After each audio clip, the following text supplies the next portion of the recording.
जय श्रीमन नारायण। ए पर जे टिप्पणी हम करे जा रहल बा रामानुजदास श्रीमान गट्टू वेणुगोपाल स्वामी जी के द्वारा दिहल गयल बा। अध्याय 18 मोक्ष संन्यास योग श्लोक 12। अनिष्टम इष्टम मिश्रंच त्रिविधम कर्मणः फलम भवति अत्यागिनां प्रेत्या न तु सन्यासिनां क्वचित्। ओम। गीताचार्य श्री कृष्ण परमात्मा अर्जुन समेत हमनी सबके मोक्ष संन्यास योग सिखा रहल बानी। परमात्मा कह रहल बाड़न, हे अर्जुन, हर कर्म के 3 तरह के परिणाम होला, जैसे कि सुखद, अप्रिय, अमिश्रित, यानी स्वर्ग, नरक और मानव जगत। जे कर्म करेला और आपन कर्म के फल के त्याग न करेला, ओकरा ई 3 तरह के परिणाम के अनुभव हुई। बाकी कर्म करे वाला और आपन कर्म के फल के त्याग करे वाला लोग के ई 3 तरह के परिणाम के अनुभव न हुई। ई कह के श्री कृष्ण परमात्मा ई साफ कर रहल बाड़न कि हर कर्म के नीमन, खराब और मिश्रित परिणाम और परिणाम के उम्मीद से कर्म करे वाला लोग ही ई 3 प्रकार के परिणाम से प्रभावित हुई और ओकरा से बदल रही। बाकी जे लोग बिना परिणाम के उम्मीद पहले काम करेला, उ लोग ई 3 तरह के परिणाम से न बदल हुई और ई तरह से उ लोग के काम और उ लोग के काम के परिणाम उ लोग के लक्ष्य में कौनो बाधा न पैदा करी। यही से हमनी के समझे के चाहिए कि परिणाम के उम्मीद करत कर्म कईल हमनी के अंतिम लक्ष्य में बाधा डालेला। हमनी के बिना परिणाम के उम्मीद पहले आपन कर्म करे के चाहिए। श्रीमन नारायण के प्राप्त के आपन जीवन के उद्देश्य बना के खाली श्रीमन नारायण के शरण लेके श्री कृष्ण परमात्मा के वचन के श्लोक के रूप में जैसन बा वैसने दोहरावे की कोशिश करी जाए। अनिष्टमिष्टं मिश्रंच त्रिविधं कर्मणः फलं भवति अत्यागिनां प्रेत्य न तो सन्यासिनां क्वचित्। श्रीमद् भगवत गीता का पूरा सार श्री कृष्ण परमात्मा ने अध्याय 18वें के श्लोक 65 से 70 में 8 काम करे खातिर दिले बाड़े। श्री कृष्ण कहले, हम ओ लोगन से प्रेम करनी जो लोग इन 8 बातन के मान तारे। हम ओ भक्तन के हर तरह से रक्षा करब। श्री कृष्ण परमात्मा के द्वारा बोलल गईल संपूर्ण भगवत गीता सुनला के बाद अर्जुन कहले, करिष्ये वचनम त्वा, जेके मतलब बा, कृष्ण मैं उही करब जौन आप कही। यही कारण बा श्री कृष्ण अर्जुन के हर तरह के सफलता आ विजय प्रदान करेले।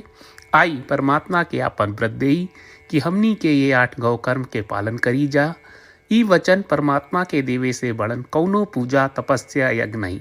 हम 8 प्रण कहब जौन हमनी के करे के चाहिए। आप सब कृपया इन्हन के आपन दिमाग और दिल में सोची। श्री कृष्ण के आपन वचन देवे के ई तरीका में हमनी सबकी कल्पना करे के चाहिए कि श्री कृष्ण का चेहरा खुशी से चमकत बा और खुशी के एहसास करत बा। जय श्रीमन नारायण। यहाँ हमनी के 8 वादा बा।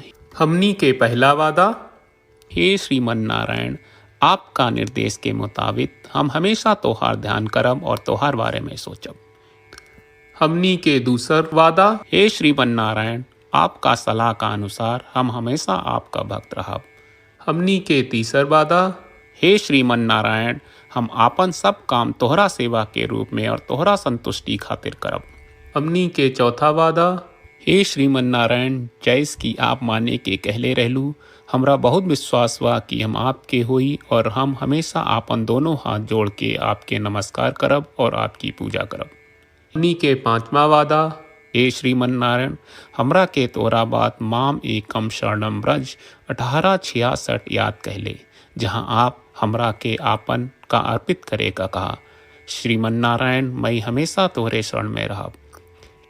हमनी के 6वां वादा, हे श्रीमन नारायण, हमरा के तोहरा बात माँ सुचहा 1866 याद कहले कि आप हमनी के शोक ना करे का आश्वासन दे रहे बड़े। हम अब और शोक ना करब। हमनी के 7वां वादा, हे श्रीमन नारायण, आपने हमरा खातिर श्रीमद् भगवत गीता के वितरण करके हम सबके कृपा कहले और आशीर्वाद दहले बा। हम वादा करत बानी कि रोजाना कम से कम एक श्लोक पढ़ब या सुनब। हमनी के 8वां वादा। हे श्रीमन नारायण, आप गीता के पूरा मानवता तक ले गयलू। हम गीता में आपके दिव्य वचन के उन भक्तन तक पहुँचावे के प्रयास करब जे गीता से अपरिचित बा। हे श्रीमन नारायण, हम उई करम जौन तू करे का कहब। हम ऐसन व्यवहार करब जैसन आप चाहत बानी और हम खाली आपका खातिर काम करब।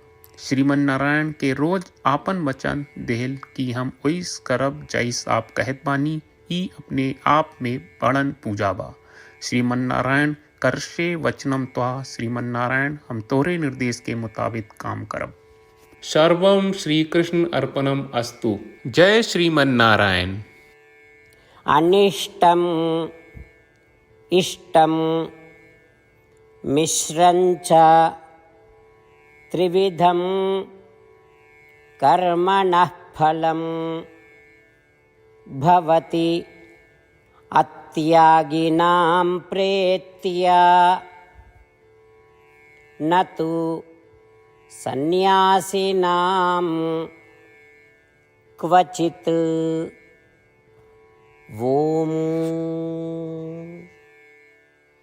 अनिष्टमिष्टं मिश्रञ्च त्रिविधं कर्मणः फलं भवति अत्यागिनां प्रेत्य न तु सन्न्यासिनां क्वचित्।